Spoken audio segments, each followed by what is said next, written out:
Seorang pasien ditemukan meninggal dunia di kamar mandi di Pondok Nuswantoro yang diketahui merupakan milik Gus Samsudin.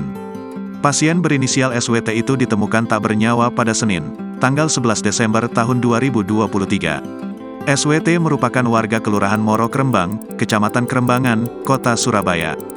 Bermula dari wanita berusia 59 tahun itu pamit ke keluarga untuk menjalani pengobatan alternatif di Pondok Nuswantoro milik Gus Samsudin yang berlokasi di Desa Rejowinangun, Kecamatan Kademanangan, Kabupaten Blitar.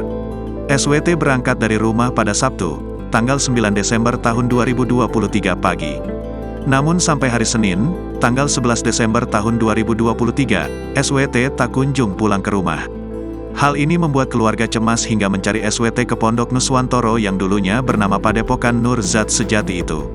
Kapolsek Lodaya Barat Ibtu Dwi Purwanto mengatakan, kematian SWT diketahui setelah keluarganya melapor ke Polsek Lodaya Barat bahwa SWT sudah 3 hari tidak pulang ke rumah. Awalnya keluarga datang ke pondok hari Senin mencari korban. Berdasarkan catatan pada buku tamu, korban benar datang ke pondok untuk berobat pada hari Sabtu, tanggal 9 Desember tahun 2023. Namun pihak pondok mengaku tidak mengetahui lagi keberadaan korban, ujar Dwi saat dikonfirmasi Kompas.com, Kamis, tanggal 14 Desember tahun 2023, malam. Karena pihak pondok tidak mengetahui keberadaan korban, lanjut Dwi, maka keluarga melapor ke Polsek Lodaya Barat. Mendapat laporan itu, ujarnya, polisi segera mendatangi pondok dan memeriksa rekaman kamera pengawas CCTV. Melalui rekaman CCTV itu diketahui SWT sempat mengikuti terapi pada Sabtu malam pukul 20.44 waktu Indonesia Barat dan kemudian masuk ke kamar mandi.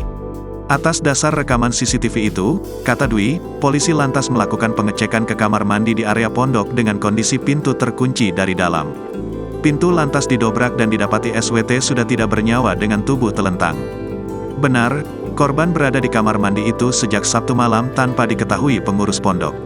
Keberadaan korban baru terungkap Senin malam, tuturnya. Menurut Dwi, pihak keluarga menyatakan menerima kematian SWT dengan alasan perempuan tersebut memang menderita darah tinggi dan sesak napas menahun. Pihak keluarga, lanjutnya, juga membuat surat pernyataan tidak akan menuntut pihak pondok dan meminta tidak dilakukan otopsi atas jasad SWT. Pada Selasa, tanggal 12 Desember tahun 2023, jenazah SWT telah dibawa ke Surabaya untuk dimakamkan. Download Tribun X sekarang, menghadirkan lokal menjadi Indonesia.